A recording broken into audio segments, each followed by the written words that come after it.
There are a lot of online business models that you might consider starting, and it seems like all of them promise the world, right? Loads and loads of money, not that much work, right? A lot of them have problems, okay? Etsy or drop shipping. If you're a parent and you have little kids, if you're doing Etsy or Shopify, you're creating any sort of product, you're gonna have stuff for kids to get into. You're probably gonna have fairly limited space. Having to manage inventory, it's very difficult to do. You wanna do a YouTube channel or a podcast? I have 2 words for you: background noise. What about freelancing? I love freelancing as a business model, but if you have an unpredictable schedule, it can be hard to keep up with the deadlines that you need to hit in order to make that sort of a business model work. For these reasons and several others that I'll share in just a second, my favorite business model for stay-at-home parents, as well as anybody that wants to create a side business with all sorts of flexibility, and we'll talk about some of the awesome upsides of it, but one of my favorite business models is blogging, creating a content-based business around a blog. Some of the reasons for this are: 1, you can do it all on your own time. You can work quickly or you can work slowly. You can put in hours a day, you can put in minutes a day. You work on your own schedule and the deadlines just don't matter. Number 2, it can be done easily and it can be done from home or really anywhere. As long as you have access to a computer, maybe a Chromebook, a tablet, even a phone. It's gonna be a little tougher with a phone, but you can even do it with a phone. You're not gonna need any sort of other supplies. There's not a whole bunch of upfront expense. It's just you, some time, and some sort of a device with access to the internet. Number 3, eventually you can actually outsource most of the work if that's something that you wanna do. You don't actually have to run this entire business yourself. A lot of the actual legwork that needs to be done, once you put sort of a process in place, you can have a lot of it done for you. Number 4, I alluded to already, but the startup cost for this is so unbelievably low compared to what you can earn with it that it's barely even worth mentioning. And number 5, this is awesome if you're a parent. As much or as little as you want to, you can actually involve your kids in the process, and it could actually be an amazing learning experience for them. So no matter what your lifestyle is, parent, not a parent, if you have limited time available to you to work on a business model, blogging is a secret to flexibility, as well as a business model that can become increasingly more passive. And as we collected information for this video from a lot of people, specifically parents, and in many cases stay-at-home parents who are building this kind of a business on the side, I was really surprised, even shocked at how much of the information they shared really applied to everyone and would help a lot of people with their time management and just running their business in a way that's very doable no matter what your situation is. So whether you're a parent or not, regardless of what your life situation is today, stick around because some of the tips in this video are going to be specifically applicable to your situation. But really, all that said, while I love blogging as a business model for everyone, I think it's a particularly amazing opportunity for stay-at-home parents. Look, I'm a parent, and today I know I have an office, I can leave home, I can go work all day long, and I can build my business, right? But it wasn't always that way. For the first several years that I was blogging, I was doing it while working a job. So I was having to do it during my free time at home, which is very limited. And I do have children. When I started, I had 2 small children. Now I have 5, and it can be very difficult to get free time to work on this sort of a stuff. For a while there, when I left my day job, I was still working from home. And so in that case, especially during summer when my kids were on break from school, I had to deal with the constant interruptions. I had to deal with all of that stuff. And there were a lot of things that I had to learn how to do to be able to separate my personal life from my work life, to be able to actually get things done. And honestly, back then, I wish I'd had some of the advice that I now have from many members of our Project 24 membership, which is our program that's all about building your online business from the beginning or wherever you are today to a full-time income. Many members of this program have shared feedback with us on what they do to make this work for them as stay-at-home parents. I think you're gonna love this advice. Now, for any of you who aren't parents, I am gonna categorize the advice and put timestamps in this video. You can see them in the description. That way, if you want to and skip the ones that maybe aren't applicable to you and your situation, that's just fine. Find the advice in this video that's gonna be really applicable to you. All right, this first set of tips is all around time management. And as I look through these, I have to say that one of the things that stands out to me most is you have to figure out the schedule that's going to work for you. Now, as you hear this advice, you're gonna see some of them that totally conflict with each other. And that's because depending on your situation, one approach might work best and in a different situation, the other might be perfectly applicable. You'll see an example here in a moment. The first one says, look for and use pockets of time when you can work. So they're saying be totally flexible with your time. Some members said they use even as little as 60-second intervals throughout the day as they find pockets of time. So have your life set up in a way where when you have a couple of minutes of free time, you can use those to your advantage. That may not be that helpful when you need to sit down and write a whole blog post, but for research, I find it's really helpful. I have my phone, I might have my earbuds just like in my pocket. I can put one in and I can start watching a couple more minutes of a YouTube video to learn more about a subject. So when the time comes to sit down and write the blog post, I already have all the information in my head. Another person said here, doing the same schedule every day just doesn't work. You'll never have a perfect day, so you might as well write a blog, tune out the chaos, and be flexible. They're saying you're never gonna have that perfect day. Don't schedule out your day to cover all of the tasks you need to do. If you have free time, sit down, write a blog post. That is gonna be a lot better than doing nothing or trying to figure out the perfect day. Another one here that's really important, this person wrote this in all caps, do not get carried away with socials or Pinterest. When you don't have a lot of time, these things can be huge time wasters, and they really can. We need to focus on our content first on our site. Another one here says that they batch their tasks. So they'll do a lot of search analysis, which is our approach to keyword research. It's how you find the topics of what you should actually write about for your blog. In another batch of time or another group of time, they might do a whole bunch of research and create a whole bunch of outlines for their blog posts. And then during another batch of time, they might write multiple blog posts in a row, and they might get multiple posts done in one day because they've already done the research for those. Limiting the switching between tasks just helps to optimize the way that we use our brain. It makes it much more efficient. Another person here says that blogging can feel like forced time away from your family. So it's important to make sure that you're taking time away from your business, from your blog, to give to your family as well. Be deliberate about the way that you spend time. I found this for myself. If I was trying to do everything all the time, if I was working and then during the work I was trying to be attentive to my kids whenever they came in to ask me something or talk to me about something, and then be really attentive to my blog and go back and forth, I wasn't giving either one enough attention. But if I could just say, hey, you know what, kids, I need 30 minutes here, but after that's passed, I'm gonna come out and we're gonna go do this thing for a little while. That worked really well. In fact, another person shared feedback that they found that if they'll go spend an hour with their kids during the day, then it was really easy to take half an hour and go do some work. And then they could go out and spend some more time with their family. Speaking of time and switching tasks, time management's really important. And right now, I need to go check on a couple of pies. Believe it or not, I have some pies baking. So I'm gonna go manage my time because pies can't wait.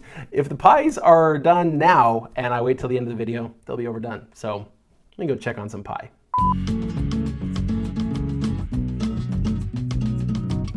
All right, pie's not quite done yet. Back to time management. Another piece of advice that was given was to make weekly and monthly goals instead of daily goals. Another person says don't book any other appointments, check email, or do any of those other things when you have time blacked out for work. You can take those 1 or 2 minute breaks during the day to check your email. You don't need to be checking your email while you need to be writing your blog posts. And then the last piece of advice under time management was don't try to work on too many things at once. Don't try to build a blog, a second blog, a third blog, a YouTube channel, a podcast, do a bunch of social media. Build up one thing first and get it established before you move on to another. That way you can focus properly and give it the attention that it needs to actually succeed. The next segment is on managing your kids. So specifically for stay-at-home parents, this is where if you're not a parent, this might not be as applicable to you. One says they use flexible time blocking. This is the one I kind of talked about before. They'll spend an hour with their kids, 30 minutes of work power time, and then they go back to the kids for a while, and then maybe back to the work. Another one says you'd like to use noise canceling headphones while they watch the kids. So they can be in the room with the kids, keeping an eye on things, making sure things are okay. This might be more important when you have really little ones that maybe you need to be able to keep an eye on them. But with noise canceling headphones, you're not as distracted while you actually do your work. So you sit in the room with a laptop, do your work. Put your computer in a space next to the kids like craft table or something. That way they can be sitting there doing an activity and be with you in the room doing their thing. So their attention is on that while your attention is on your work. But you're still together and they still get to spend time with you. Another one says do your work while the kids do their work. If they have chores or if they're homeschooling, while they're doing independent work themselves, they're distracted. They're not going to need your attention nearly as much. I love this one, involving your kids in experimentation and original research. If you're doing any sort of experiments or testing, product research, that kind of stuff, if you can get your kids involved in the process, it's going to be a huge learning experience for them. It's going to be a lot of fun, and it's just going to be great. So involve your kids into things that you can. This is another great one. This person makes busy boxes for their kids. These are full of little toys and things that only come out during work time. Those of us who are parents know if it's just the normal toys, they're going to get bored with those pretty quickly.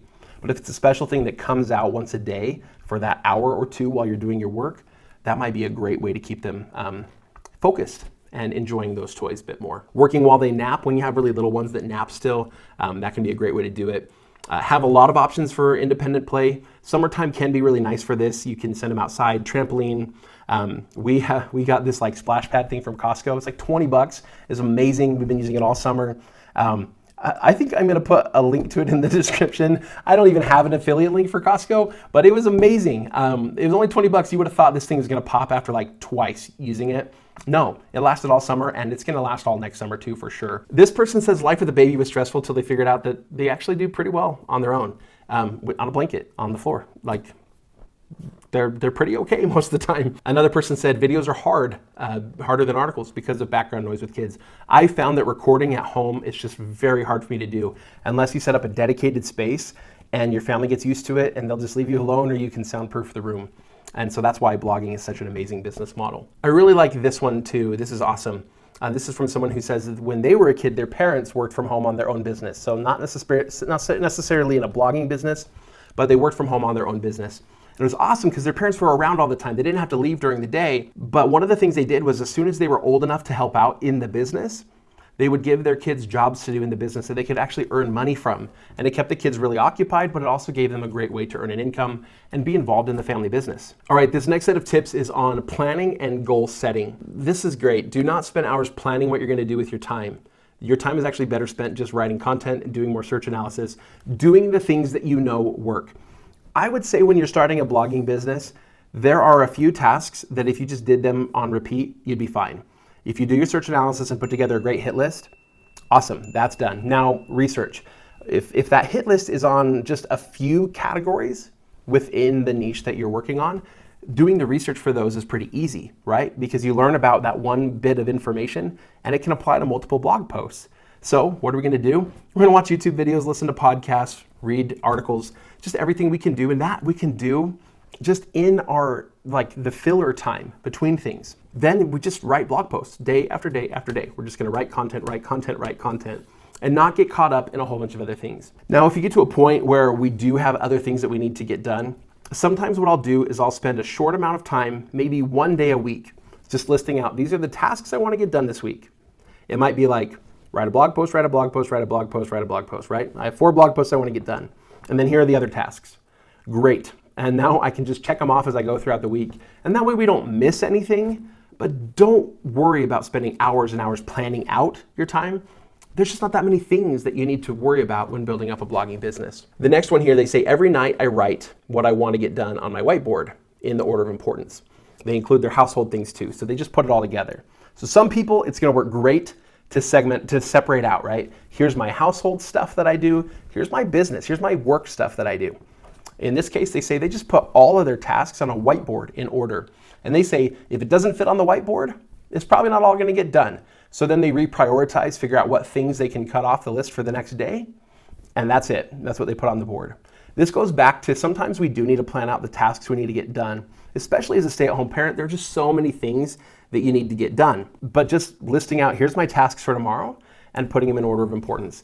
And that doesn't need to take more than 5 or 10 minutes, but it can really help you stay focused on the things that matter the most. This person says, I give myself grace. There are days when I just can't get my goals for the day done, so that's why they order them by priority. They want to be at a full-time income in 2 years. That's the goal of Project 24. That's why it's called 24 months. But I don't want to hate what I do in order to get there. I think that's important. The next segment is just other words of wisdom, other pieces of advice. The first piece of advice was progress, not perfection. One of the biggest problems a lot of us have when we start blogging for the first time is we seek perfection in everything that we create. Perfection is not that important on the internet. It just really isn't. We're going to do the best we can within the limitations that are available to us. So we want to make progress on our business. If you don't achieve every goal that you set for yourself, or if the article that you write, you're like, oh, that's not quite perfect, it's okay. We're going to hit publish because we're making progress on our business. Make progress every day and don't worry too much about perfection. This next person says they write their blog posts in Google Docs instead of writing them directly like in the WordPress editor. And they do that because it means they can write with their phone. Google Docs allows you to actually use voice to text dictation. You press the microphone and you talk into your phone and it writes it for you. They can log on anywhere at any time, and then it makes them feel better because now they also have a backup of their content. When they copy and paste it into WordPress, they have the Google Docs version. I think voice to text is a great way that a lot of people can make good use of their time when they can't sit down at a computer. You're going to need to go through that content again and make sure that any errors are fixed and that it comes across as written content. Sometimes we speak differently than the way we would write, but for the most part, it's going to be really close and it can save you a ton of time. And I think this next one's really important too. Call what you're doing work, even if you're not even earning money yet from your website. And that way everyone, including you, knows that it's important and that you take it seriously and that it's something that you need to do. When we call something our work, we give it importance. When it's our hobby, it's something we do on the side. It's something that sort of falls to the bottom of the priority list. Now, something to keep in mind, even if you are a stay-at-home parent, you don't want to start a mom blog or a dad blog. That's not what we're going for here. We want to start a blog on an actual topic. So in order to learn what kind of niche is going to be the right niche for you to start a blog on, I want to invite you to go watch this video. It's going to help you learn a lot more about what goes into picking a successful niche that's going to be successful for you. So go check out that video, and I'm excited to see you next time here on the Income School channel. See you there.